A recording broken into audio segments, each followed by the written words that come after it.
Hi, I'm Brett McCracken. I am a film critic for Christianity Today, and I also work here at Biola University as managing editor for Biola Magazine.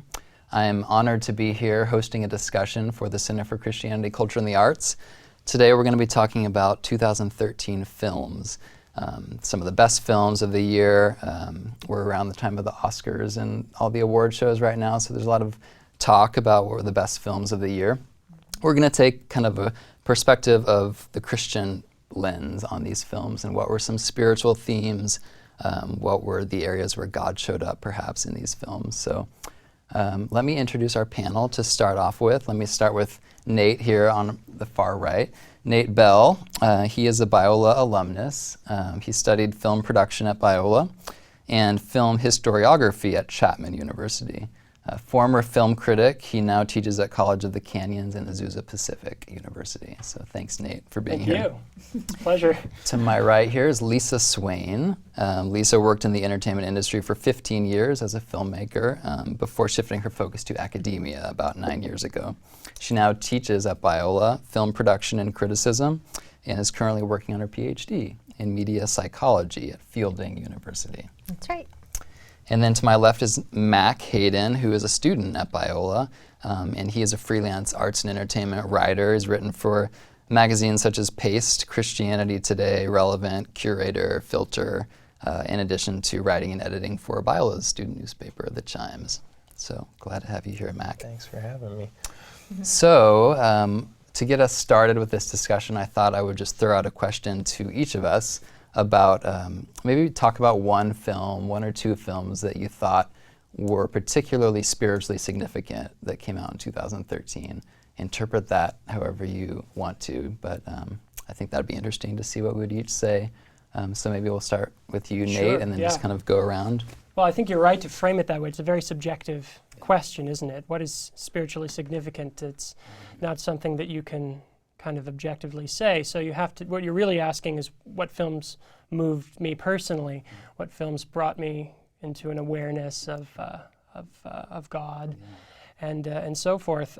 For me, actually, one of the films that resonated with me the most, and one of the movies that I thought got overlooked towards the end of the year, was a movie called All Is Lost, J.C. Chandor's film starring Robert Redford. It's a very unusual film for Hollywood to make, in that it only has one character. It's a bit of a spoiler alert, but yeah, Robert Redford's the only character in the entire film, and the movie is practically wordless. Right. And so, in many ways, that lent it a kind of existential dimension. Mm-hmm. It's a movie about one man on a boat that's sinking in the middle of the ocean, and that, and his dilemma, while it's not overtly stated, visually, we can interpret that as a kind of spiritual peril as well.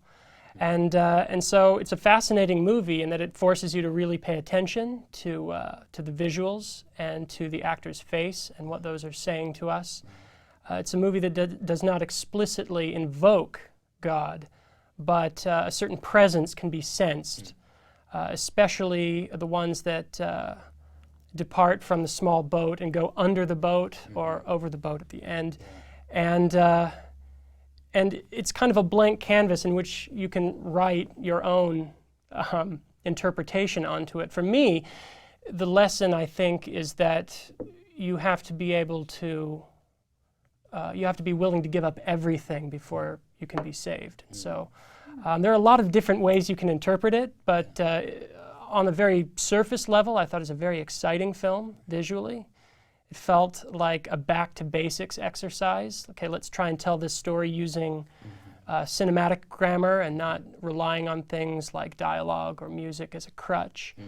And I think it was a brilliant gamble. I think it paid off. I was shocked when Robert Redford didn't receive more attention towards the end of the year. I think he's very good. So it's a mystery to me why that didn't connect more, but maybe it's a movie that would appeal more to... It sounds like it would be harder to watch than it is. It's super compelling, but when you tell people, like, there's no words, you know, it's right. pretty It's much a hard silent. film to sell, isn't it? Yeah. Even the trailer, I think, struggled to frame the story because it didn't have, you know, any dialogue to really tell you where you were at. But yeah. I think the last shot of the film when he's, have you guys seen it? I haven't seen it. when he has given up everything, like you said, like you get to that point where you give up everything and then you can be saved. And I really thought that image, that sequence at the end was a powerful, obviously there wasn't a direct connection to anything Christian, but for me, it was a great picture of grace and the light that he sees, that finally, like, he's saved even after he's done all that he can, right? Exactly. And it's useless. There's a lot done with space, sinking and looking up toward the light. It's the way I'm explaining it may sound a little over obvious, but it really works in the film. It really does work. And I think it's a very brave second feature from this filmmaker who did that movie Margin Call a couple of years ago. Did you guys see that? Which I thought was a very intelligent movie. So yeah, that film spoke to me a good deal. Simply found it compelling on an adventure level, but it also had other dimensions, other layers that were compelling. Great film. You two should see it. Yeah. Everyone out like there. I have a feeling our Netflix I'm cues will convinced. be I know. up by the end of this conversation. Now, what about you, Lisa? There's a couple of different ones, but I think that the one I'll go with is Inside Llewyn Davis, the Coen Brothers film. Again, not because the spiritual elements were quite so obvious, because it was a little more subtle than that. But Llewyn Davis, the struggle between art and commerce, the struggle between the holy and the urbane, the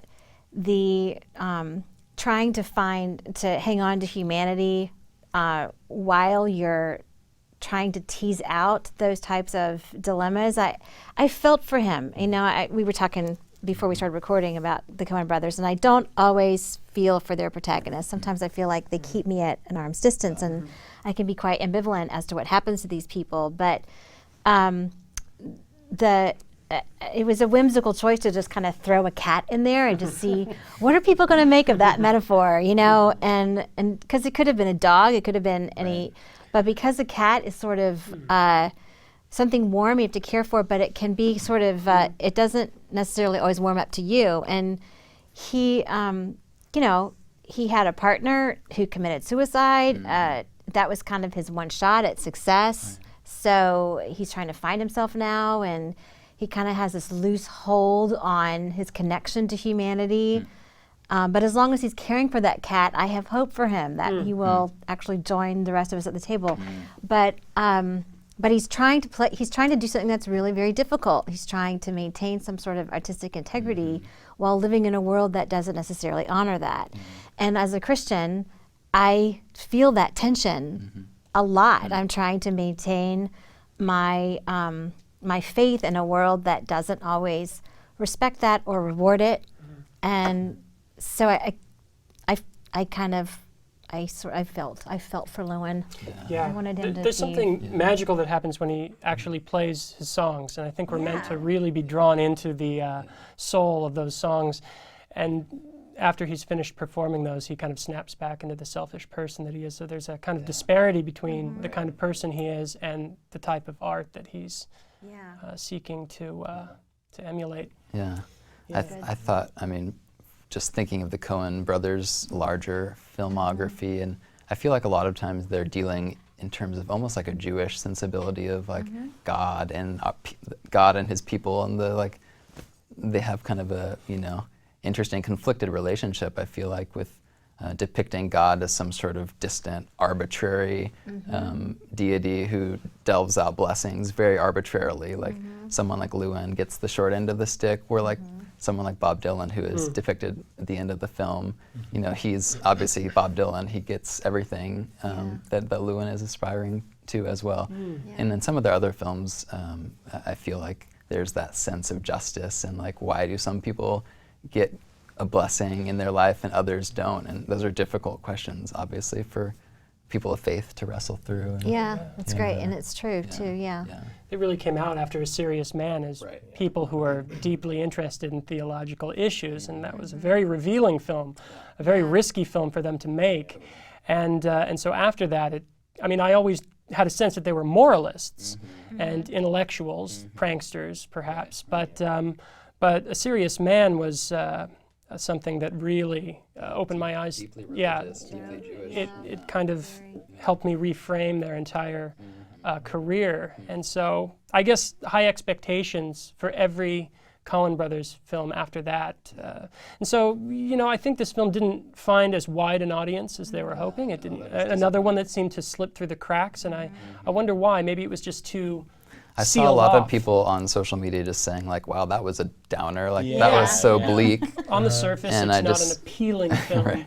Yeah. In the sense that we get a satisfying payoff. In fact, there is a payoff. We find out who slugs him in the face at the beginning of the movie. The movie interestingly frames that sequence and organizes the narrative around that sequence. So, but it's the kind of film that is so mysteriously coy, it makes me want to revisit it and also try and tease out some of the I themes. feel that way about most Coen movies in general, because like it's funny that you're bringing up the difference between Jewish and Christian depictions of theology or morality, because I feel like Judaism is a religion that's sort of still waiting for its resolution, and all the Coen movies sort of just drop off at the end, to the point where I remember watching No Country for Old Men with my dad, and then when Tommy Lee Jones says about his dream at the end, and then it just stops, he was like visibly angry that that was it, and then.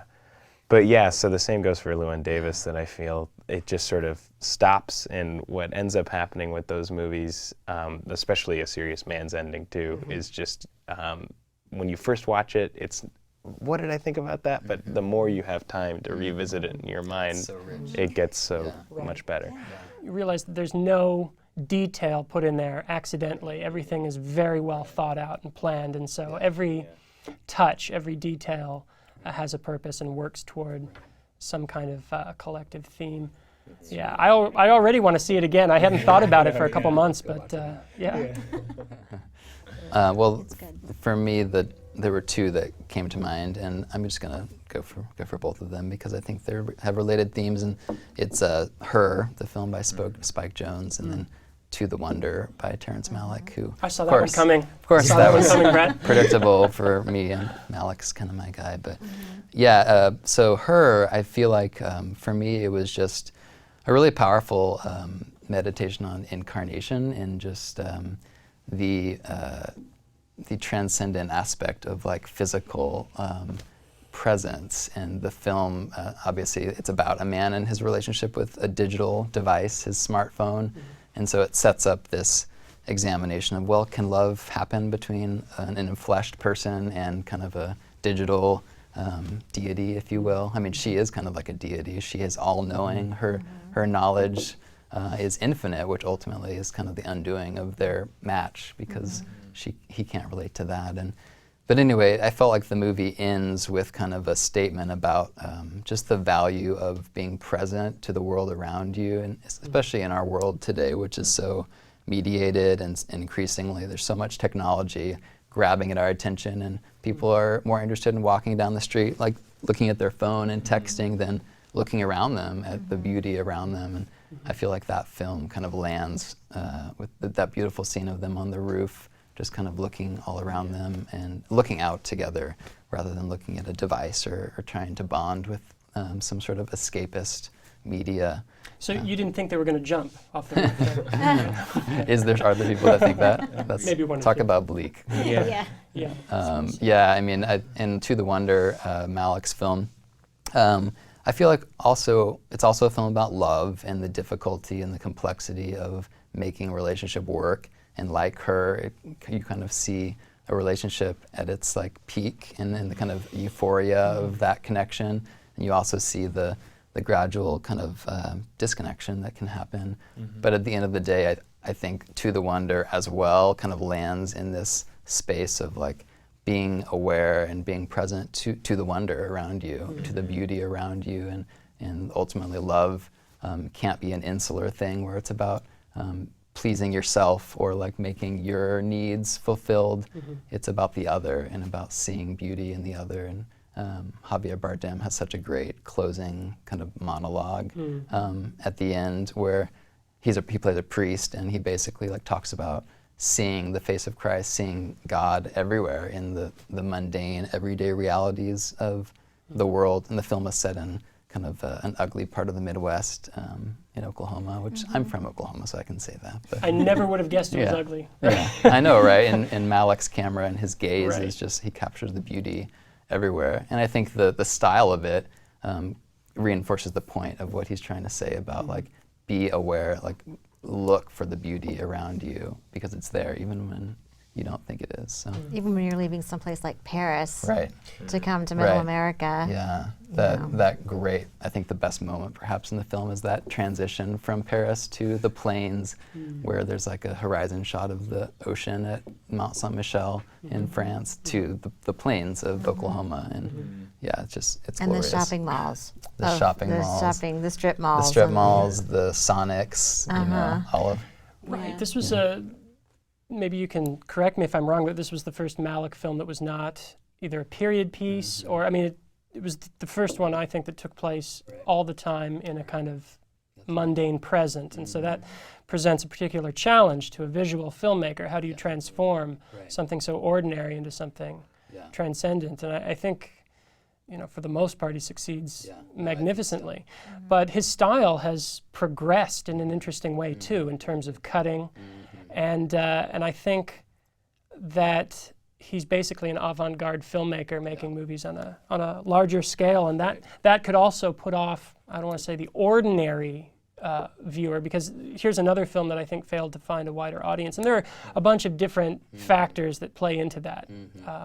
You know, the distribution and so forth. No, it's know a enough difficult about the film business, for but- sure, and Yeah. I don't begrudge, you know, average filmmakers for not, you know, liking it or getting it. It's Yeah, it's also the kind of film that tends to grow in retrospect, because I did notice, Brett, and I appreciated your review when that came out last year, but you also gave it less of, it was a 3.5 out of 4 and not a 4. You know, I think I that's thought, the first time I've given yeah, a Malick film less and than 4 stars. It's true. Do you have something to say about that? Do you think he's regressing or something in terms of style as he becomes a more enlightened seer? Maybe. I think I docked it a half a star, mainly for this, what we're talking about with his styles becoming almost too inaccessible to Yeah. most viewers. And I feel like, yes, after multiple viewings and with great patience, you can learn to love it. But I think a film should stand ideally on its own, you know, with some sort of visceral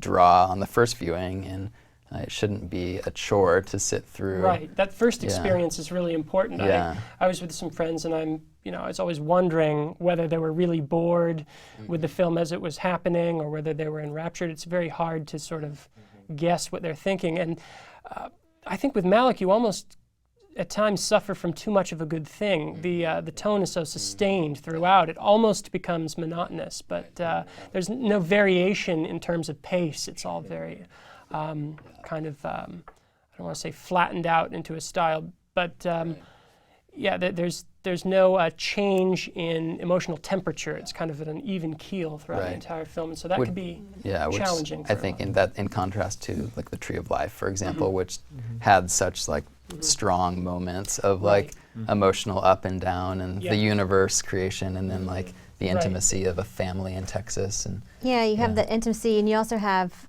the whimsy of children, whereas and to the Wonder, thematically I appreciated it, and to me they're really sort of visual poems that I kind of go in and I know that I'm just going to let this wash over me, and things are just going to occur to me. They'll emerge. I'm not looking for plot.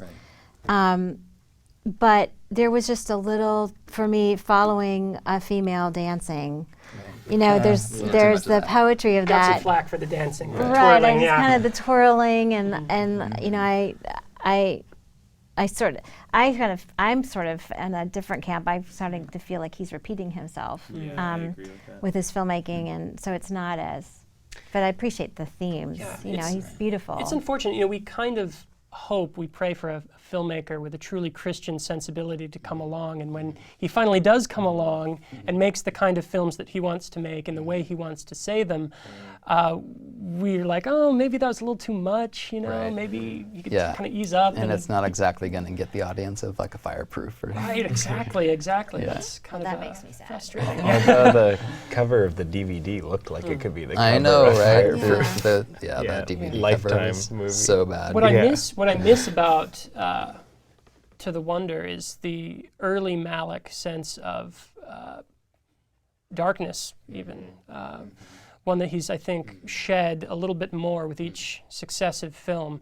A movie like Days of Heaven, or Badlands, perhaps the darkest of all. It's funny, you can trace a clear line backwards, and they get more and more kind of troubled backwards. So I think his movement, his spiritual journey, if you will, is one toward enlightenment, but it's also kind of taken the edge off of some of his films. We hope for something to set all this beauty against, right? So that's the challenge. I would love to see what his next film is, whether it continues this line. Whenever that may be. Could be 10 years from now. But you've got to love a filmmaker who's just not playing by anyone else's rules. Right. Right? Totally. Absolutely. I mean, if we believe in film authorship, and that's kind of a difficult subject, one that would take us all the way on a different conversation, but there's still definitely a signature there. Yeah. Oh, well, he's clearly in control. Yeah, He's been able to exercise complete control over his scripts and so forth, and I don't want to see that change. I just, this one in particular to me just seemed to be a little repetitive, and I don't know whether some of that was also cast. I kind of wonder, and I like Ben Affleck, but I sort of wonder in his wheelhouse of, and watching these actors, their imagination of where they can go in those scenes just seemed to be a little flat. We just got a lot of the same type of. And to be fair to the actors, Malick's editors, he's notorious for just editing. They could have given great performances. That's right. We would never know because That's they're on true. the cutting room floor. he demands different things from his actors. They're more like models. Absolutely. Yeah. It's true. They're just a part of the scenery and some Right. and I think that's, if you look into kind of Heidegger's philosophy, which is very important for Malick, and he was he studied Heidegger at Oxford and MIT. Very much this idea of man is just kind of one among the nature and being and all this phenomenology stuff. So it's interesting what he does with actors, and they're often not too pleased with being cut, from his films entirely or largely. They need to go to stage then. There's a surrender to the cut. Right. I wanted to go back, if we could, to talk about her just for a second, although I know we haven't. Oh, Okay. We'll get to I would say her too. So Okay. we're good. Yeah. Because her is an interesting phenomenon to me because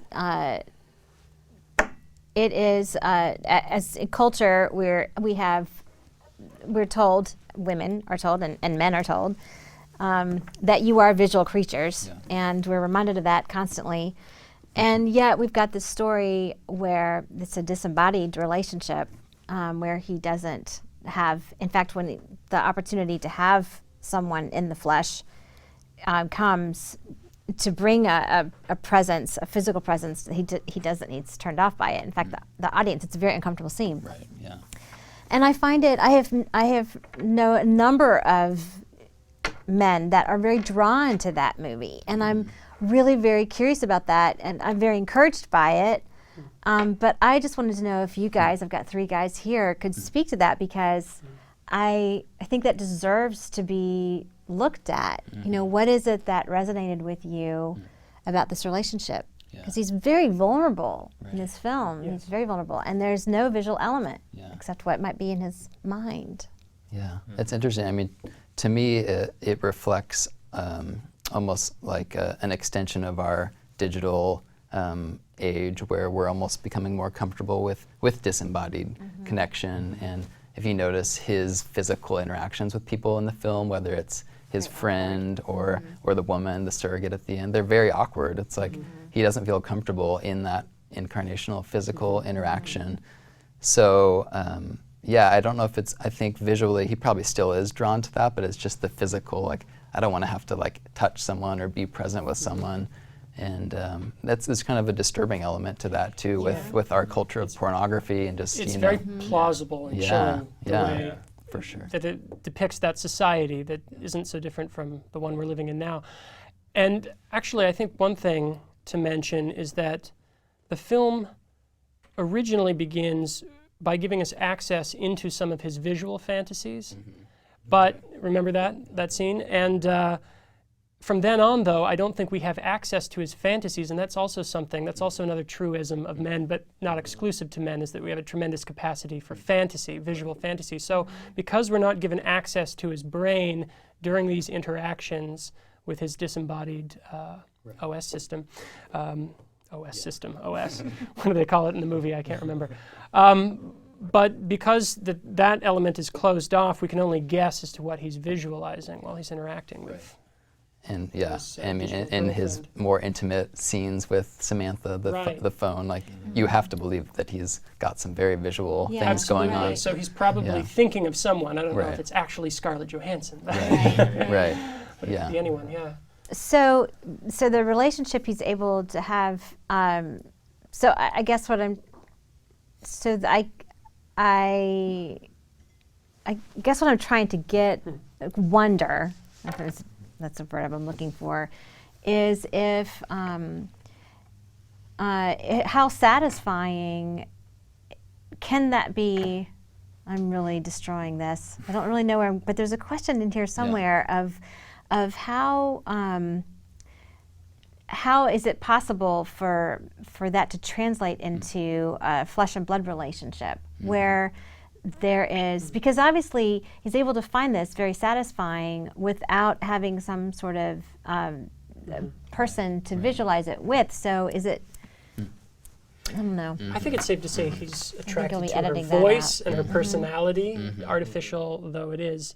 That's also, I mean, men aren't immune to that either, right? I mean, And just the womanly presence, I mean, the intimacy with a woman who gets him and is made for him. It's very self-serving too, right? Oh, I was very. trying to say, is it the she's doing for narcissistic him. element? Is it the fact that she is there just for him?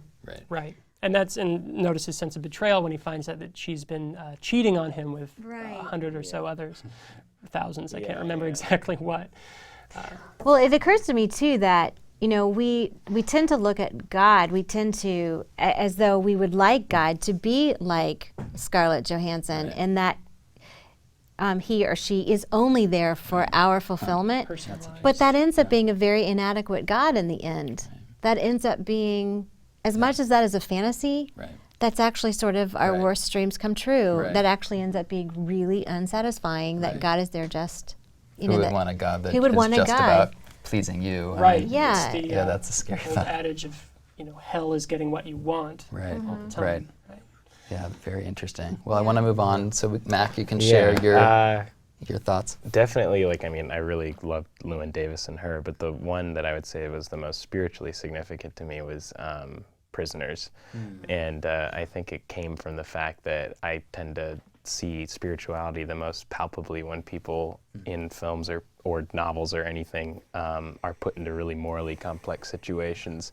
And each character in the movie, whether it's Hugh Jackman or Terrence Howard or even Paul Dano being tortured by Hugh Jackman and Terrence Howard, are at different levels of moral confusion about what to do. And there's just a darkness to the film, and especially I just feel like you have the voice of justice being Jake Gyllenhaal's character in it, and you clearly see that this guy really wants to help and knows eventually that he just can't. Like, justice, it's sort of the same like Cohen sense of justice, that this terrible thing has happened, these kids have been kidnapped, and he doesn't know how to deal with the father who might be torturing someone who didn't do what he supposes them to do.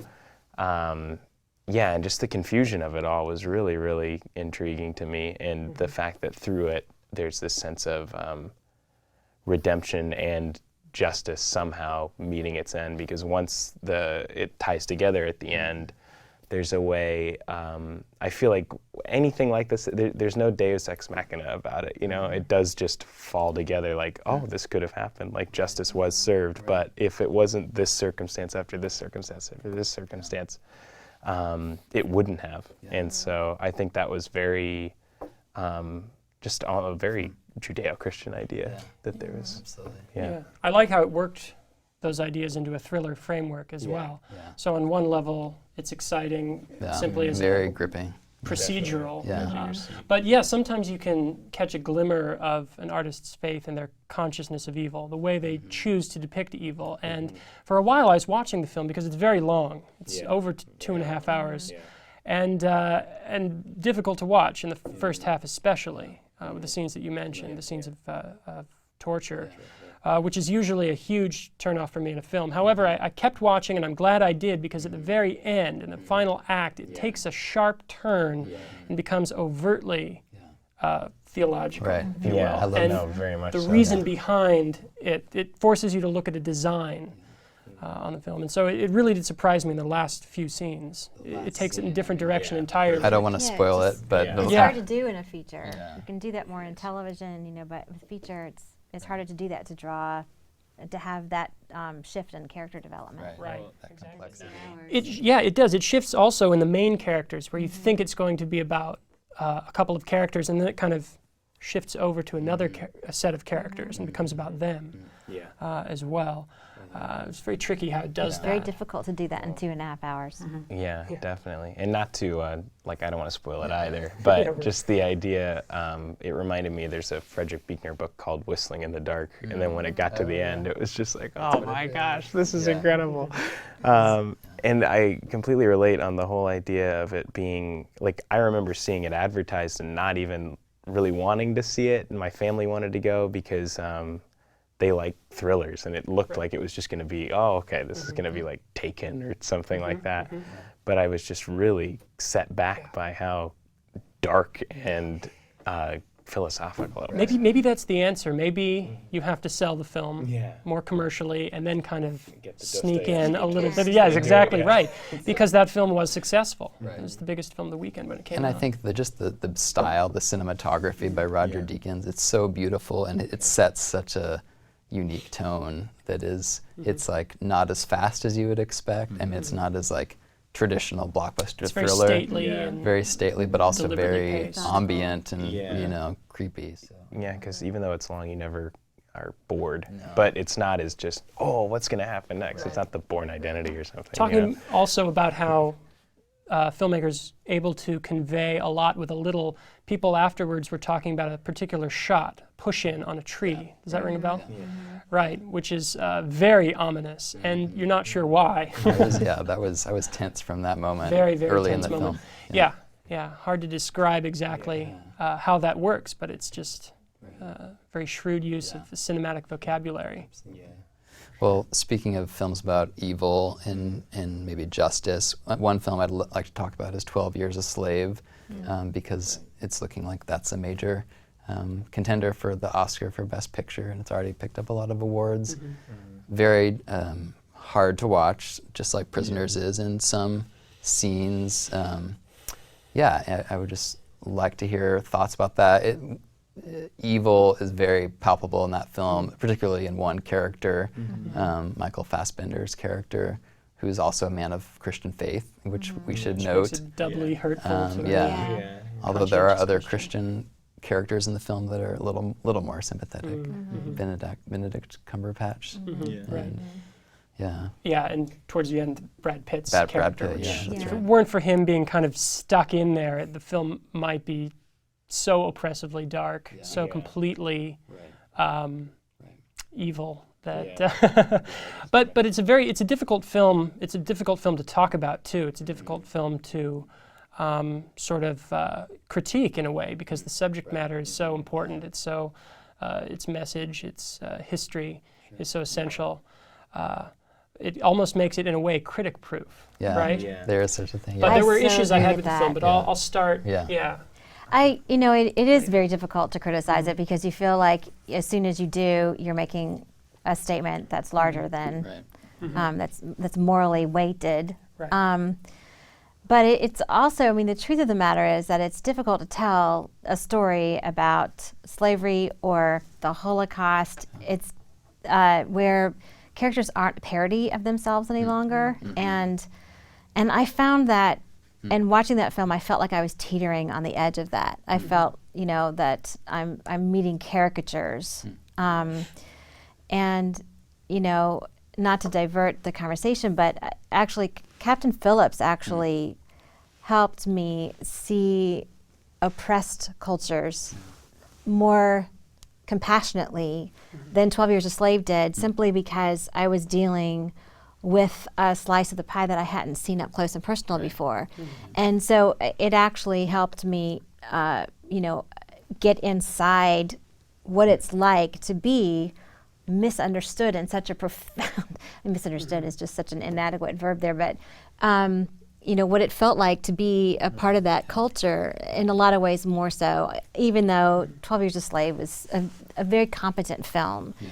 And the scene where he's teetering and he's trying to not, Yeah. again, I don't want to give anything away, but that's, Yeah. that scene just goes on and on, and it's so incredibly just troubling, so it worked on a lot of levels. I don't want to. The kind of gaze of the director in that film almost reminded me of Lars von Trier in a sense of just forcing the audience to just look at this. look at this, look at this horrible thing. And I mean, Michael Haneke is another director that sometimes does that, where it's just like pushing the audience to the brink in a almost, It just forces you to kind of seek out scraps of compassion in a film that oppressive. So, so we all kind of liked it. I mean, you guys probably liked it a lot. I think I liked it more. I adored it. Yeah, I think I liked it more than you You two. adored it? Yeah, I really, we're I think it's just gradually. I think there are It was my favorite movie there ever. are gradients of appreciation around the table here. But it's... Yeah, why, tell us. Well, I just was really, because while I agree with you that I think they aren't necessarily really well-rounded characters. Like another one of my favorite movies is Magnolia by Paul Thomas Anderson, and that gets the same criticism that it's like, well, this is a little melodramatic and overblown, don't you think? And it's like, I think there is a place for movies that make points about the human condition by using characters that are either larger than life or archetypical or archetypal in one way or another. And so I just was really impressed by both the brutality, like especially the scene you guys were referencing. I don't think I've ever been as uncomfortable in a movie theater watching something more than that. So it was that, and it was just, I feel like it handled the subject matter in such a way that while there is clearly a sense of like, I don't want to say moralism, but just like, what the point of the movie is to drive home how awful it really was. But I don't feel like it was so heavy-handed. And I just thought that even amongst the brutality, it was capable of There were subtlety. moments of beauty. I mean, the film is beautiful. Like the cinematography, the artistry, and the way it captures kind of the bayou and the south. And there's the sound one design is amazing. Yeah, the sound. The one scene that haunts me is that where they're burying one of the older slaves who had died, and they're singing a spiritual, and it's just like this moment of like where the distance between earth and heaven is almost erased, and it's a very transcendent scene. And Solomon Northrop, the main character, he kind of is reluctant to take part in it.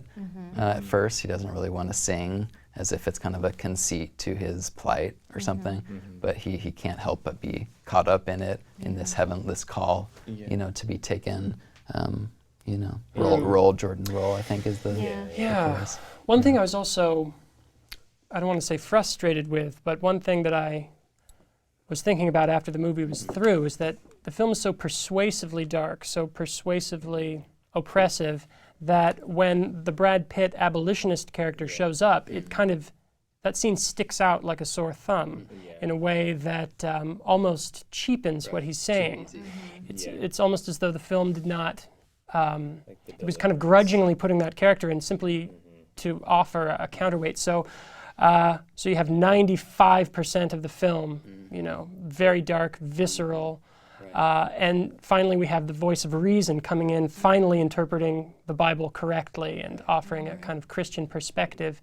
It's almost as though the film could not adequately serve that character. Yeah, it's almost like it didn't quite believe in in that character. Yeah, Like, he does just show up. That's unfortunate, I mean, a filmmaker, the film seemed right in so many details, and yet a filmmaker has mastery over the subject matter. He can choose what to draw attention to. He can sort of manipulate to a large extent. And so what Steve McQueen chose to focus on is very telling of him as an artist, as a filmmaker, especially if you weigh this film against his previous efforts, which are similarly visceral and dark. And almost more bleak, you know? Yes, in some much ways. more bleak. There's So, definitely hope. In that. yeah, I'm yet to see. I really want to see what his next film is. I think perhaps I want to believe that 12 Years a Slave, the experience of making that was ennobling to him and really suggests a different track for his career. I don't want to be cynical and say that he simply chose it because it's the kind of film that gets awards attention. That would be too cynical, I think. But I want to wait and see. Yeah, I think you bring up a really good point about, like, now that I think about it, the first and third act of that movie are probably like 10 minutes apiece, and then the second act or the conflict is the entire movie. It's like having your breath taken away. Yeah, for I mean, an hour and a half. he's enslaved and then he's set free, and the events that happen in those time periods before his actual enslavement are so short that it's like not Which even to me, conventional. those are the most interesting parts of the film, because that is, we don't see those It's an parts. untold story. Right. Yeah. So, but the middle part I am familiar with, so I don't get a sense of, as much of a sense of the tragedy of it happening to this man Yeah. because of He's who he more was stand-in. before, and then the miracle of the guy coming in at the end. It's just not allowed to flesh out. Yeah. Well, just to talk about a few more movies before we run out of time. One film that kind of going on what you said about films that use larger-than-life characters to expose boy. the depravity of man. Yeah, I think we You know might know what's where I'm coming going up. with Yeah. I know where you're going with this, this one. but Wolf of Wall Street, Yeah. Martin Scorsese's epic film about Wall Street corruption. Have we all seen that? Yes. Okay, yeah. So Regretfully. I I'm know. glad you brought it up. I'm I really know. glad you brought the film up. maybe we can start with that question. Are you glad you saw it? Would you rather unsee it? I was telling you earlier that I did not have any time to hear the amount of press that generated about the movie, because my brother and I were anticipating it for months because we loved Scorsese, and the trailers looked like it was going to be awesome, and we went to go see it without even checking the rating or hearing all this brouhaha about this is the most morally decrepit movie we've seen in a long time. And so I just remember being sort of dumbstruck, not only by the moral depravity of it, but just as a piece of art, it's almost too gratuitous to even take seriously as a moral lesson or as a artistic venture. And so it's one of the first Scorsese movies I honestly have just been like, don't see it. Like, it's not that good. And on an aesthetic level as well as a moral one. Yeah, I kind of agree in terms of, for me, the point or the so what of the film wasn't significant enough to warrant kind of the experience of having to watch that just depravity, in its most visceral, excessive form for 3 hours. Because at the end of the day, I think the point it's making is, about, just the kind of downside of ambition and capitalism and, greed and all of these things, which at the end of the day, it's kind of a simple point that a lot of other films have made. Even Margin Call, we mentioned that from a few years ago. Perfect about greed. I mean, I can't think of filmmakers that are better than that. Right. So what did you guys have thoughts on? Well, I read a little bit about, because there has been so much criticism about the film, and the Scorsese seems to love unrepentant people who are excessive, whether it's Raging Bull or Goodfellas. I mean, you have these people that their regret is that they can't do more of whatever the vice, depravity, yeah. right? And so he seems to be rather fascinated with that, and there's something kind of intriguing about that to me. But I mean, it was not easy to watch, and I can't advocate people going and seeing it. But I am kind of curious about. I do defend a filmmaker who wants to call attention to something, because we are all sitting around this table talking about the depravity of society, and there's no sense of shame in that movie. I mean, he's almost like a cartoon character. Yeah. He keeps having these, especially the one scene I don't want to give away, but the scene where he's had a little too much and he drives home, and Yeah. he should, by all intents and purposes, not have made it home. Yeah. And that scene is just, how do you bounce back? I thought he will learn his lesson That's rock in this. bottom. Yeah. Right, and then he's like a cartoon character. He bounces like there's no. And then you have Popeye's on the screen and everything too. And you have just the looming specter that this is based off of a memoir of a human being who lived and is alive right now. Like, and so even if he sensationalized it, it's just interesting to think that someone of the same species can be so excessive, because I feel like most people can relate to some degree of like wanting more in excess and sin, quote unquote, but it's just so exacerbated. It's just insanity. Right. Yeah, it's the type of film whose success depends entirely on your tolerance for the main character. And I think he's banking on the idea that, yes, he's a horrible person, and yet you are fascinated by him, yet you can't stop watching. And I think that's a big gamble, and I think that he greatly overestimates our interest in such a character.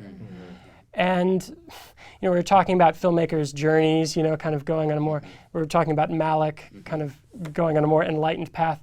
I really want that for Scorsese, because, as you know, he studied to be a priest, and his early films especially are colored by a kind of Catholic sensibility.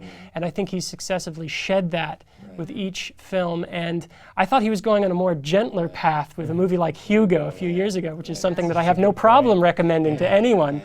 And suddenly, with this film, it comes out and it's almost as though he's completely releasing himself. Like this story, this character, whether or not he personally finds him repulsive, it opened up this inner portal of sensuality in him, and he puts him in a 3-hour film.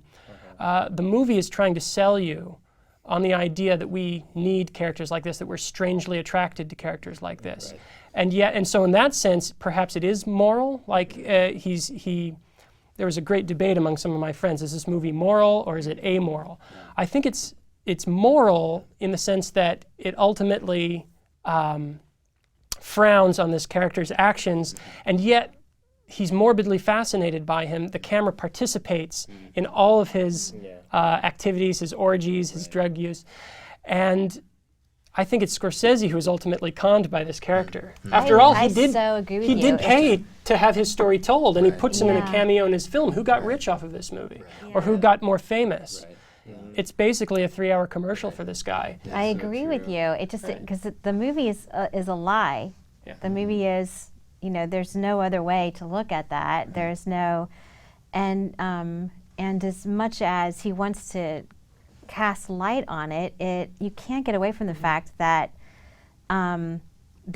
he's your hero. He is a hero by the time that movie's done. Right, and all of the events in the film are refracted through his memory, his mindset. So he's a classic unreliable narrator, highlighted in that scene where he drives home, where we think we see the story one way, and then we flash back to reality and we see what really happened. But because his point of view is the dominant point of view in the film, I don't think you can really have a moral distance from the material. Because his camera, Scorsese's camera, does not recoil in horror at his actions. It participates. It shoves you into the action to the point where you can't look away, you can't distance yourself. The camera is in some way just like the sidekick, best friend to he's like another Jonah Hill. Exactly, and it's 3 hours long. It's 3 hours long. I can't say that too many times. A 3-hour movie with this character is too much for a lot of people to bear. In fact, I wish that, because you raised a really good point, I found myself wishing that there were more scenes where I had, not that the movie needed to be longer, but I wish that replacing some of the scenes had been scenes like you're suggesting, where we actually do see the scene from a different perspective, because because that would allow us to get into the falseness of what we're actually witnessing. Like a cold splash of water. Right. Like, oh, this is what's real. This is what really is going on. Right. But it's just it's a difficult film to One appreciate. thing I would add, you had mentioned his trajectory as a director, as a person, moving away from his Catholicism. It's interesting because his next big project is Silence, which is about Catholic Jesuit missionaries in Japan, and based on the novel by Shusaku Endo. Great. So, you see, I don't want to make the mistake of, I don't know his heart. I don't want to pronounce judgment on a person, but a filmmaker who makes choices. I mean, those are the things that we can look at and weigh and criticize. And I think that too much of the film, and it does ultimately fail as satire, because I think a lot of people watching it are like, man, I want to be that guy. You know? They are, and I have to be honest with you, there are some very funny scenes in the movie. Some that are just absolutely painful, but there are one or two very good set pieces. There's a scene that's kind of the centerpiece of the movie where he has a delayed reaction to a drug that highlights DiCaprio's comic his genius, physical really. comic Yes. acting, And that's a brilliant scene, and yet it's too much. It's too much ultimately. And so I don't think the film can be called a successful satire, because it's morality, it's prurient interest disguised as morality. Although, but I think that's an interesting point, though, and I'm sure you need to move on, but the fact that we, as an audience, watch that, to me, in some ways, makes more of a statement about the audience than it does about the movie. The fact that we do not bother to see what the movie, to look past the superficial, is part of the shamelessness of society, that we can not see this guy as tragic, that we can see him and celebrate him, in some ways, is the very point that Scorsese's trying to make. So the audience ends up making the point for him in not looking deeper into the film. Right. So, there's something to that. Now, I can completely see someone looking at this film and saying, man, I never want to sin again. And so that, it becomes maybe a spiritually significant film and I for hope some. it is for some. And I hope it is too. But not for the lion's share of the viewing public. But yes, we have to kind of look at the film objectively a little and try and figure out whether this was a successful venture or not. Anyway, it's a film that is supremely skillful in terms of technical expertise, and the fact that he made this at age 71 just shows a late burst of energy that's heartening. I wish he had applied that to a different story, and maybe this next one, Silence, will be the one that we were longing for. Maybe he's just getting it all out of his system. I don't know. There you go. Want to be charitable a little bit. Well, I think this film segues to something that I've seen in terms of themes of other films in 2013 is films about kind of the excesses of materialism and capitalism, and films like Blue Jasmine, which is about kind of a white-collar criminal and the effects of that on Cate Blanchett, his wife's life, and The Bling Ring, which is kind of about teenage, obsession with wealth and kind of the accoutrements of celebrity. And of course, The Great Gatsby, is almost like the Wolf of Wall Street story told in a different way. American Hustle is also about kind of, American ambition and capitalism and all that. So,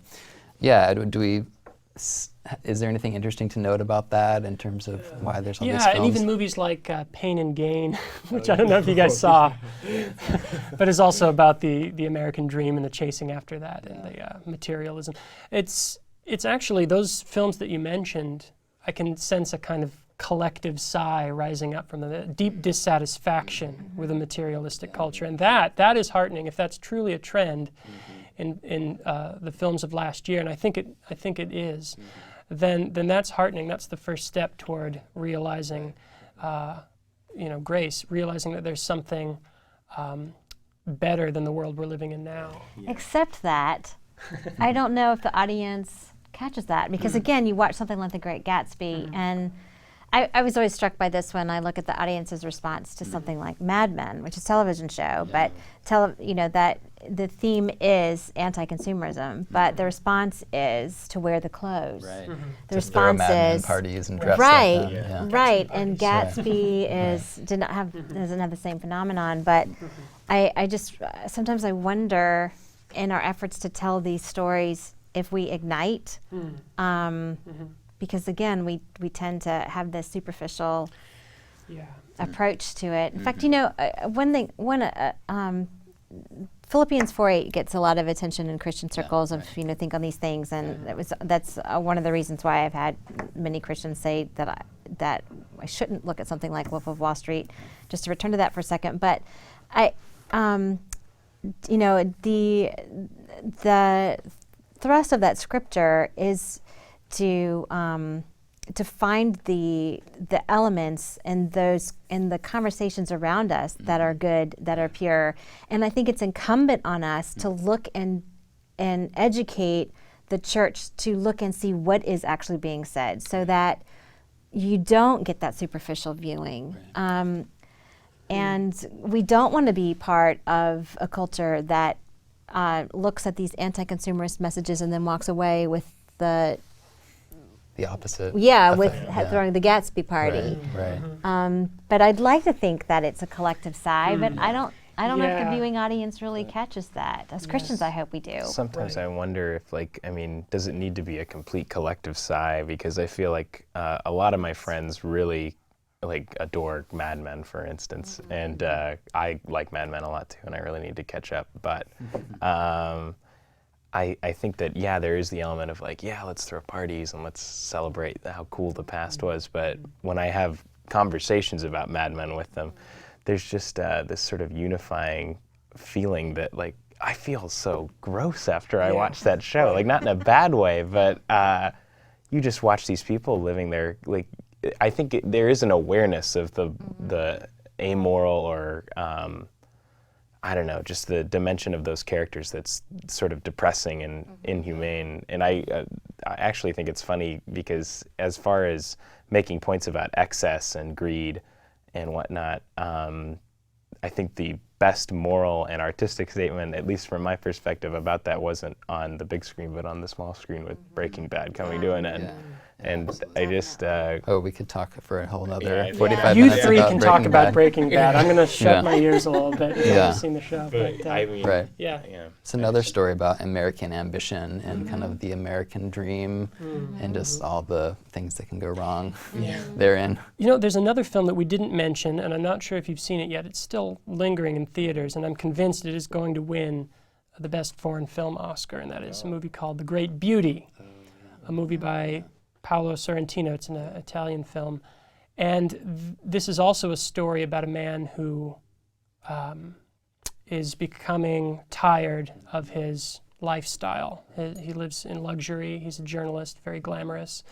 And there's an intense longing in that film that I hope is genuine. And it actually invokes a lot of religious imagery into it. It's kind of unavoidable when you make a film in Rome, right? To avoid that. But here's a film that I almost loved. I think it was holding back just a little bit at the end. The man is trying to achieve transcendence by reconciling himself to himself, by coming to grips with his life as a failed human being, and also coming to terms with his own memories, his own longing. But here's a film that also groans for something more, for something transcendent. And and it's a materialistic film in the sense that it's full of these parties, these Gatsby-esque parties, and but it also knows that those don't satisfy, that there's also something else. So the difference, I think, is he goes inside himself to achieve that kind of personal transcendence. He doesn't go outside. But the question is left lingering, and I think that's all a good artist can really do now is to leave the question lingering and fill you with a sense of beauty. I always quote Mako Fujimura, who says that art poses the questions for which faith provides the answers. You know, art can get really clunky when it tries to be the message bearer and shove content or answers down someone's throat, but it really can be a beautiful way of raising the questions. And I think a lot of the films that we've talked about today have been question askers and question raisers, and to your point, we hope that the audiences see that and you know that they can kind of pick that up. And I think a lot of what we need to do in terms of Christian communities is really cultivate that sensibility of watching films, watching media in a more critical way, where we are more perceptive to those things that artists are trying to convey Yes. and questions they're trying to raise, rather than just watching it on a superficial Yeah, level. and instead of saying this isn't of good reporter, this isn't virtuous, saying this is what it is. Yeah. Now look in it and to see, is there anything of virtue in it? Right. Is there anything that's good? Is there anything Philippians Instead 4:8? of right, you is there know, instead of in there? sanitizing it before it gets to me? Right. It's here, so Right. Our culture, art culture that's out there is what it is, and Right. Rather than kind of boycott it or pick it or Mm-hmm. escape from it, we want to engage it and find those elements that are speaking some sort of truth or beauty, and that's what the Center for Christianity, Culture, and the Arts at Biola is all about. So that's why we're here. So we need to wrap up, but thank you all for this conversation. thank you. Any last plugs for films we didn't talk about that you wish people would see from 2013? Yes. Stories we tell. Oh, yeah. Stories we tell. Stories we tell. We didn't get a chance to talk about that, So but good. that was my favorite film from this past year. It's just a great little documentary, and the shifting memory, shifting identity, the stories that define us. Yeah. I've got one for you, Museum Hours by Jem Cohen. It's a almost nonfiction, half nonfiction film about two people who find each other in an art gallery. It's a warm, humane film about interpersonal connection, and it also serves as an art lecture on how to look at a frame. There's an amazing moment at the end where cinema and painting kind of meld together. It's a mysterious, very gentle film, very quiet. Set in Vienna. Yeah, it's beautiful film. I'd have to plug Francis Ha, actually. Oh. That was, just such a likable movie. Like, I mean, I don't know if there's any other adjectives I can really throw at it that stick to me quite It's like that whimsical. one. Yeah, Refreshing to it's just see a a movie great about coming of female age. friendship. It's It really gets that true. right. Right. That's not animated. Yeah. Yeah. Francis Ha was the one I was going to say too. I think it's also a nice, interesting companion piece to like Inside Llewyn Davis, in terms of like a young person who's kind of down on their luck and just trying to succeed in an artistic profession. Find Both of them herself, find yeah. themselves, and yet they're like sleeping on couch to couch, in friends' apartments, and very interesting relationship between films like that. It's funny too. Yeah, It's really very. funny. It is. Yeah, Greta Gerwig is fantastic. She's wonderful. So, okay, well, that was a great conversation, and Yeah. thank you all Thanks, I enjoyed for it. watching. Thanks for having us. Yeah, maybe we can do it again next year. Sounds good.